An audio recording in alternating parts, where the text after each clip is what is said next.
എല്ലാം തകർത്ത രാത്രി എന്ന നോവലിൻ്റെ 26-ാം ഭാഗത്തിലേക്ക് നമ്മൾ പ്രവേശിക്കുകയാണ്. സമയം കിട്ടുമ്പോലെ മുഴുവനും കേൾക്കാൻ ശ്രമിക്കണം കേട്ടോ.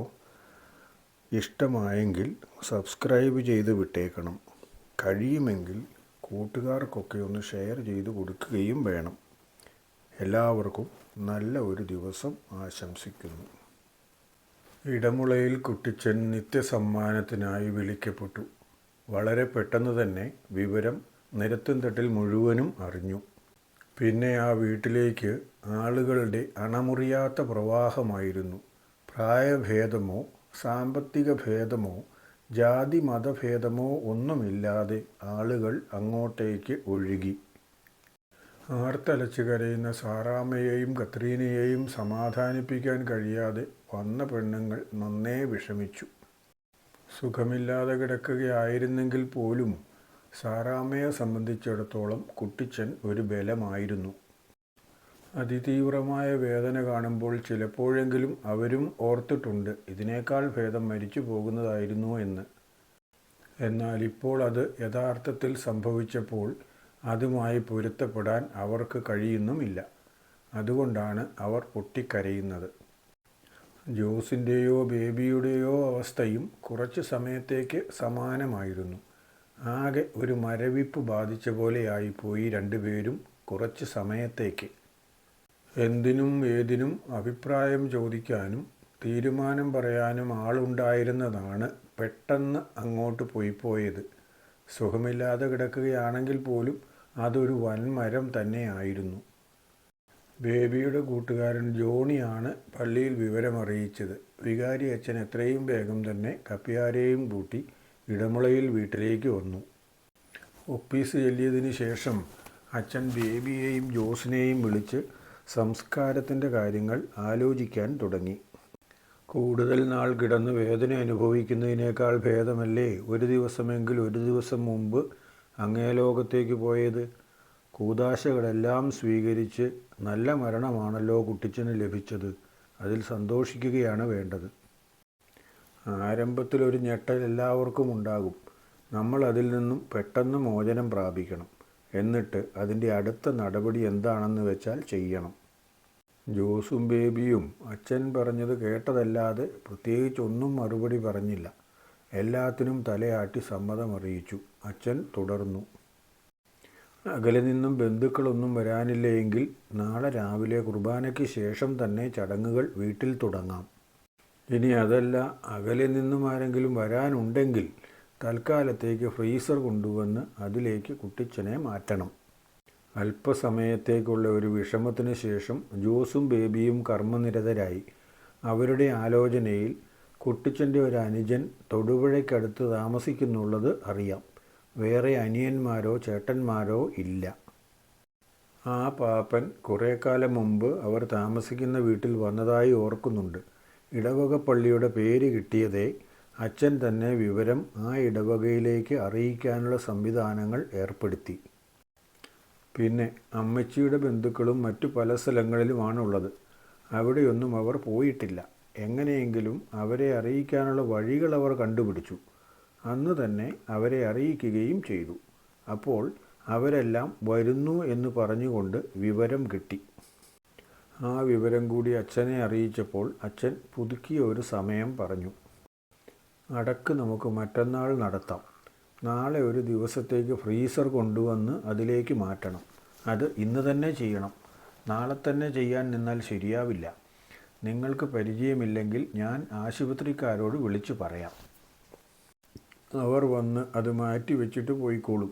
എന്നിട്ട് മറ്റന്നാൾ അടക്കിൻ്റെ കർമ്മങ്ങൾ തുടങ്ങുന്നതിന് അരമണിക്കൂർ മുമ്പ് പെട്ടിയിലേക്ക് മാറ്റിയാൽ മതി. അതെല്ലാവർക്കും തൃപ്തികരമായ നിർദ്ദേശമായിരുന്നു. ആ നിർദ്ദേശം അച്ഛൻ തന്നെ ആശുപത്രിയിൽ വിളിച്ചു പറഞ്ഞ് നടപ്പിലാക്കുകയും ചെയ്തു. അച്ഛൻ്റെ ദ്രുതഗതിയിലുള്ള ഇടപെടലുകൾ ജോസിനെയും ബേബിയെയും കുറച്ചൊന്നുമല്ല സഹായിച്ചത്. അതും ആകെ വിഷമിച്ചു നിൽക്കുന്ന ഘട്ടത്തിൽ. എന്തു ചെയ്യണമെന്നറിയത്തില്ലാതെ നിൽക്കുന്ന അങ്ങനെയുള്ള സമയത്താണ് അറിഞ്ഞ് സഹായിക്കേണ്ടത്. അത് ആ വൈദികൻ ചെയ്തു എന്ന് മാത്രം. പിറ്റേ ദിവസം മുഴുവൻ പല സ്ഥലങ്ങളിൽ നിന്നുമുള്ള ആളുകൾ തുടർച്ചയായി വന്നുകൊണ്ടിരുന്നു. ഒരു കൂട്ടർ വന്ന് തിരിച്ചു പോകുന്നതിന് മുൻപ് തന്നെ അടുത്ത കൂട്ടർ വന്നു കഴിയും. എല്ലാവരും വന്നിരുന്ന് കുറേയേറെ സമയം പ്രാർത്ഥിച്ചതിന് ശേഷമായിരിക്കും മടങ്ങുക. തൊട്ടടുത്ത വീട്ടിൽ വരുന്നവർക്കെല്ലാം ഭക്ഷണമൊരുക്കി പ്രാർത്ഥനയും മറ്റുമായി ആ ദിവസം അങ്ങ് കഴിഞ്ഞു. ജീവിച്ചിരുന്നപ്പോൾ എല്ലാവരുടെയും ഒപ്പമായിരുന്നു കുട്ടിച്ചൻ. ഇപ്പോൾ തനിച്ച് ഒരു ഫ്രീസറിനുള്ളിൽ ആരുടെയും സഹായമില്ലാതെ തികച്ചും ഒറ്റപ്പെട്ട് കിടക്കുകയാണ്. പാവത്തിൻ്റെ ആ കിടപ്പ് എല്ലാവർക്കും ഒരു പാഠമാകേണ്ടതാണ്.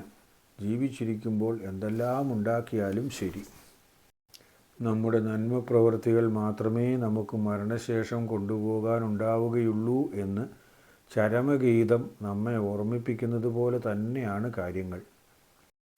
ഇവിടെ നേടിയതെല്ലാം ഇവിടെ തന്നെ ഉപേക്ഷിച്ച് മനുഷ്യൻ്റെ അന്ത്യയാത്ര തുടങ്ങാൻ ഇനി കുറേ മണിക്കൂറുകൾ മാത്രം. അന്നത്തെ ദിവസം വളരെ പെട്ടെന്ന് തന്നെ കടന്നുപോയി. നാട്ടിൽ നിന്നുള്ളവരെല്ലാം വന്നത് രാത്രിയോടുകൂടിയാണ്. സങ്കടമുണ്ടെങ്കിലും ഇല്ലെങ്കിലും വരുന്നവരെല്ലാവരും കരയുക എന്നത് ഒരു സാധാരണ രീതിയാണ്, പ്രത്യേകിച്ചും സ്ത്രീജനങ്ങൾ. കുട്ടിച്ചനെ കണ്ടിട്ടില്ലാത്തവർ പോലും വന്ന പാടെ ഒരു കരച്ചിലിന് ശേഷമാണ് അപ്പുറത്തെ മുറിയിൽ നിന്നും ലോഹ്യം പറയുന്നത്. ഫ്രീസർ വെച്ച മുറിയിലുള്ളപ്പോൾ ആർത്തലച്ച് കരയുന്നവർ തൊട്ടപ്പുറത്തെ മുറിയിലേക്ക് പോകുമ്പോഴേക്കും അവരുടെ സങ്കടമൊക്കെ തീർന്നു. യഥാർത്ഥത്തിൽ സങ്കടമുള്ളവരും ആ കൂട്ടത്തിൽ തന്നെ ഉണ്ട് കേട്ടോ. എല്ലാവരുടെയും കാര്യമല്ല ഇത്. ആ രാത്രി മുടങ്ങാതെ പ്രാർത്ഥനയും കൊന്തചൊല്ലലുമൊക്കെയായി കടന്നുപോയി. പിറ്റേ ദിവസം 10 മണിയാണ് സംസ്കാര ചടങ്ങ് നിശ്ചയിച്ചത്. 9 മണി കഴിഞ്ഞപ്പോഴേക്കും ഫ്രീസറിൽ നിന്നും അലങ്കരിച്ചു വെച്ച പെട്ടിയിലേക്ക് മൃതശരീരം മാറ്റി. ഇനി വീട്ടിൽ വെറും അരമണിക്കൂർ മാത്രം. കുട്ടിച്ചനും സാറാമ്മയും കൂടി ഇല്ലായ്മയിൽ നിന്നും കെട്ടിപ്പടുത്ത ഏക്കർ കണക്കിനായ കൃഷികളും സ്വത്തുക്കളും വലിയൊരു ഭവനവുമെല്ലാം ഉപേക്ഷിച്ചാണ് അയാൾ പോകുന്നത്. ചടങ്ങുകൾ തുടങ്ങുന്നതിന് മുൻപും പലരും വന്നു പോകുന്നുണ്ടായിരുന്നു. എന്നാൽ വന്നവരിൽ വളരെ കുറച്ചു പേർ മാത്രമേ ചടങ്ങ് തുടങ്ങുന്നതിന് മുമ്പ് തിരിച്ചു പോയുള്ളൂ. ബാക്കിയുള്ളവരെല്ലാം ചടങ്ങ് തുടങ്ങാനായി അപ്പുറത്തേക്കും ഇപ്പുറത്തേക്കുമെല്ലാം മാറി കാത്തുനിന്നു. കൃത്യസമയത്ത് തന്നെ ചടങ്ങുകൾ തുടങ്ങി. 1-2 മണിക്കൂറിന് ശേഷം വെറും 6 അടി മണ്ണിൽ തീർത്ത കല്ലറയിലേക്ക് ഇടമുളയിൽ കുട്ടിച്ചൻ യാത്രയായി. സാധാരണ പോലെ തന്നെ സെമിത്തേരിയിൽ നിന്നും ഏറ്റവും അവസാനം മടങ്ങിയത് കുടുംബാംഗങ്ങളാണ്. അടക്കിന് ശേഷം 3-ാം ദിവസം മന്ത്ര ചടങ്ങ് നടത്താൻ തീരുമാനിച്ചു. അന്ന് വൈദികൻ വന്ന് വീട് വെഞ്ചിരിപ്പ് നടത്തി ഭവനം വിശുദ്ധീകരിക്കും. അതോടെ ആ ഭവനം വീണ്ടും പുതിയവർക്ക് താമസിക്കാൻ യോഗ്യമായി. മറ്റു ദിവസങ്ങളിലും അവിടെ താമസിക്കുന്നതിന് യോഗ്യത കുറവൊന്നുമില്ല. എങ്കിലും ആചാരപ്രകാരം മരണത്തിൻ്റെ അംശം മുഴുവൻ ആ ഭവനത്തിൽ നിന്ന് മാറുന്നത് ആ വെഞ്ചിരിപ്പിനോടെയാണ്. ഈ ചടങ്ങുകളിലെല്ലാം ഒന്നും മനസ്സിലാകാതെ പങ്കെടുത്ത ഒരേ ഒരാൾ അനുവാണ്. അവൾക്ക് മാത്രം എന്താണ് നടക്കുന്നത് എന്നുള്ളതിനെക്കുറിച്ച് ഒരു ആശയവും കിട്ടിയില്ല. അവളുടെ അമ്മയും വലിയമ്മയും കരയുന്നത് കണ്ടപ്പോൾ അവളും കരഞ്ഞു. സമപ്രായത്തിലുള്ള കുട്ടികളാരോ വന്നപ്പോൾ അവരുടെ കൂടെ കളിക്കുകയും ചെയ്തു. അങ്ങനെ തൻ്റെ ജീവിതത്തിൽ ആദ്യമായി വല്യപ്പച്ചൻ്റെ മരണവും അനന്തരകർമ്മങ്ങളും അവൾ കണ്ടു. എന്നാൽ ഒന്നും അറിഞ്ഞില്ലെന്ന് മാത്രം. വെഞ്ചിരിപ്പിന് ശേഷം വന്ന ബന്ധുക്കളെല്ലാം മടങ്ങി. വീട്ടിൽ ജോസും ബേബിയും സാറാമ്മയും കത്രീനാമ്മയും കുടുംബവും മാത്രമായി. അപ്പോൾ അവതച്ചൻ പറഞ്ഞു, ഇനിയിപ്പോൾ കൂടുതൽ ദിവസം എനിക്കിവിടെ നിൽക്കാൻ കഴിയില്ല. ഞാൻ അവിടെ ചെയ്തു തീർക്കാമെന്നേറ്റിരിക്കുന്ന കുറച്ച് പണികൾ ബാക്കിയുണ്ട്. അപ്പച്ചൻ്റെ മരണം തികച്ചും അപ്രതീക്ഷിതമായതുകൊണ്ട് ഞാൻ ഒരു തരത്തിൽ വിവരം അവരെ അറിയിച്ചിട്ടുണ്ട്. എന്നാലും ഇത്രയും ദിവസം കഴിഞ്ഞപ്പോൾ ഇനിയും ഞാൻ ഇവിടെ നിന്നാൽ ശരിയാവില്ല. കത്രീന വേണമെങ്കിൽ കുറച്ച് ദിവസം കൂടി ഇവിടെ നിൽക്കട്ടെ, അല്ലെങ്കിൽ ഇന്ന് തന്നെ എൻ്റെ കൂടെ പോരാം. സാറാമ്മയ്ക്ക് അനുവിനെ വിടാൻ തീരെ മനസ്സില്ലായിരുന്നു. അതുകൊണ്ട് അവർ പറഞ്ഞു, കത്രീനായും കൊച്ചും കൂടി ഒരു 2 ആഴ്ച കൂടി ഇവിടെ നിന്നിട്ട് പോന്നാൽ പോരെ അവതച്ചാ. ബേബിയോ ജോസോ ഇവരെ അവിടെ വേണമെങ്കിൽ കൊണ്ടുവന്ന് വിടും. അതല്ലെങ്കിൽ അവതച്ചൻ ഇങ്ങോട്ട് വന്നാൽ അമ്മച്ചിയെയും കണ്ട് തിരിച്ചു പോവുകയും ചെയ്യാമല്ലോ. കത്രീന ഇതിനെപ്പറ്റി അഭിപ്രായമൊന്നും പറഞ്ഞില്ല. ആ അഭിപ്രായത്തിന് ചെയ്യാനാണ് എനിക്ക് താല്പര്യം. നീ എന്തു പറയുന്നു? കത്രീന എഴുന്നേറ്റ് ചെന്ന് അയാളെയും വിളിച്ച് മുറ്റത്തേക്ക് ഇറങ്ങി കഴിഞ്ഞിട്ട് പറഞ്ഞു. ഒന്നുമല്ലെങ്കിലും അമ്മച്ചി ആദ്യമായിട്ട് ആവശ്യപ്പെടുന്നതല്ലേ, ഒരാഴ്ച കൂടി ഞാൻ നിൽക്കാം. ഈ ആഴ്ച അവസാനം ഇച്ചായൻ ഇങ്ങോട്ട് വാ, നമുക്കെല്ലാവർക്കും ഒരുമിച്ച് തിരിച്ചങ്ങോട്ട് പോകാം. അത് തീരുമാനമായിരുന്നു. അതനുസരിച്ച് അവതച്ചൻ തിരിച്ച് ആനക്കയത്തേക്ക് പോയി. കത്രീനായും അനുവും നിരത്തും തട്ടിലും. കുറേ നാളായി കാലാവസ്ഥ നല്ല തെളിവായിരുന്നു. വീടുകളുടെ പണിയൊക്കെ ആളുകൾ പിന്നെയും ആരംഭിച്ചു കഴിഞ്ഞിരുന്നു. പല വീടുകളുടെയും ഭിത്തിയും അതിന് മുകളിലേക്കുള്ള പണികളുമെല്ലാം ഏതാണ്ട് തീർന്ന സമയത്താണ് മഴ വീണ്ടും ശക്തമായി തുടങ്ങിയത്.